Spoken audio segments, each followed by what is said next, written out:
Selamat datang kembali. Kita lanjut lagi penelusuran mendalam kita, ya. Siap. Hari ini kita akan gali pemikiran dari Yuval Noah Harari dari buku Homo Deus. Khususnya bab yang menurut saya paling bikin penasaran.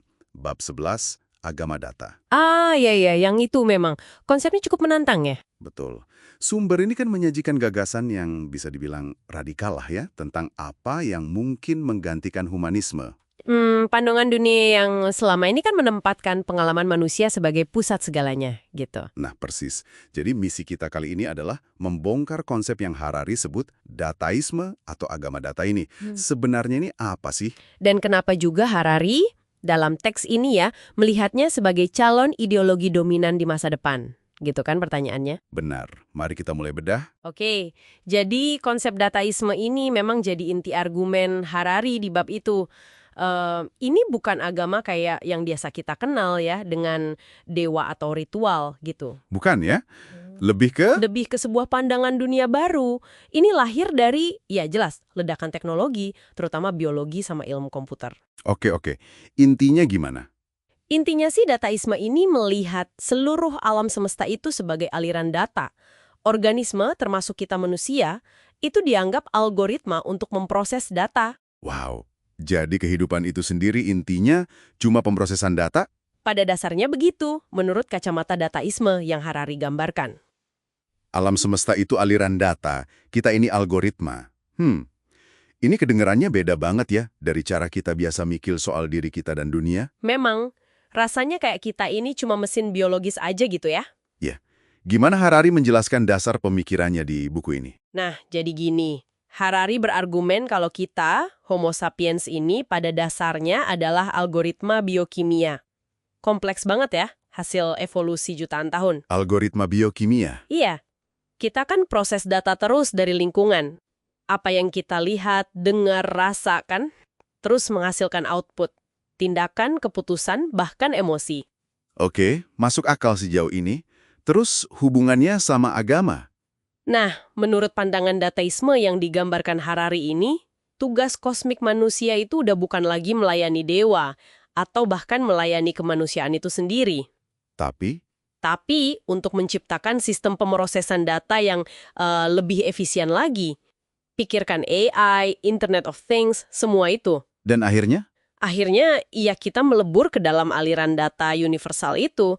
Jadi nilai tertinggi di sini itu kelancaran aliran informasi. Makin banyak data ngalir bebas, makin bagus gitu. Wah, ini nyambung ke klaim yang cukup mengganggu di buku ini ya, soal pengalaman manusia. Sesuatu yang diagungkan humanisme itu jadi kurang bernilai katanya. Betul. Kecuali kalau bisa diubah jadi data dan dibagikan, kan? Iya, contoh soal puisi online versus pengalaman serigala di hutan itu. Itu benar-benar bikin mikir sih. Gimana persisnya ini merombak nilai kita? Ya, ini pergeseran fundamental banget. Dalam kerangka dataisme versi Harari, nilai sesuatu, entitas, pengalaman, itu diukur dari kontribusinya ke pemrosesan data. Jadi puisi yang di-share itu lebih bernilai. Walaupun mungkin dangkal, tapi dia berkontribusi ke aliran data global. Nah, pengalaman serigala yang mendalam, secanggih apapun proses internalnya, kalau dia nggak nyambung ke jaringan data, ya dianggap kurang relevan. Jadi bukan cuma soal teknologi ya, tapi ini redefinisi nilai itu sendiri. Tepat. Dari nilai pengalaman intrinsik geser ke nilai kontribusi terukur pada jaringan. Gitu loh. Kalau gitu, implikasi praktisnya pasti gede banget. Di teks kan disebut soal algoritma kayak Google bisa deteksi epidemi, atau Waze atur lalu lintas. Iya, itu contoh awal ya. Tapi menurut Harari, ini bisa sejauh mana sih? Apa kita beneran bakal nyerahin keputusan penting ke algoritma? Kesehatan, jodoh, politik. Nah, Harari berspekulasi begitu dalam sumber ini. Karena algoritma ini kan bisa proses data dalam jumlah masif yang otak kita nggak sanggup. Mereka bisa ngenalin pola yang kita lewatkan. Jadi mereka bisa kenal kita lebih baik dari diri kita sendiri. Potensinya ke sana. Mereka bisa tahu preferensi kita, kelemahan kita, bahkan kondisi biologis kita. Bayangkan algoritma yang rekomendasikan bukan cuma buku atau film ya. Tapi Pilihan karir, pasangan hidup, keputusan medis, bahkan politik. Karena dianggap lebih optimal berdasarkan data. Otoritasnya pelan-pelan geser. dari intuisi manusia, ke algoritma jaringan. Begitu gambarannya. Kedengarannya efisien sih. Tapi kok agak ngeri juga ya. Kalau algoritma jadi superior banget gitu, terus peran manusia biasa yang nggak terhubung atau nggak bisa upgrade gimana? Nah, itu dia. Harari kan bahkan bandingin nasib kita nanti kayak nasib hewan lain di zaman dominasi manusia. Waduh. Ya, itu salah satu skenario suram yang Harari angkat di Homo Deus. Bisa jadi ada perpecahan besar umat manusia. Antara yang upgrade dan yang nggak. Betul. Antara yang terupgrade secara biologis atau terkoneksi penuh sama AI dan mereka yang ketinggalan. Atau skenario lain kalau manusia secara umum kalah bersaing atau bahkan nggak ngerti lagi sama sistem AI super cerdas. Kita jadi apa? Ya, kita bisa jadi semacam kelas bawah dalam ekosistem data itu. Dinilai cuma berdasarkan guna kita buat aliran informasi. Harari juga melihat sejarah sebagai pertarungan efisiensi pemrosesan data ya. Contohnya kapitalisme versus komunisme itu. Iya, betul. Dia berpendapat kapitalisme menang karena sistem pemrosesan datanya lebih terdistribusi, lebih efisien.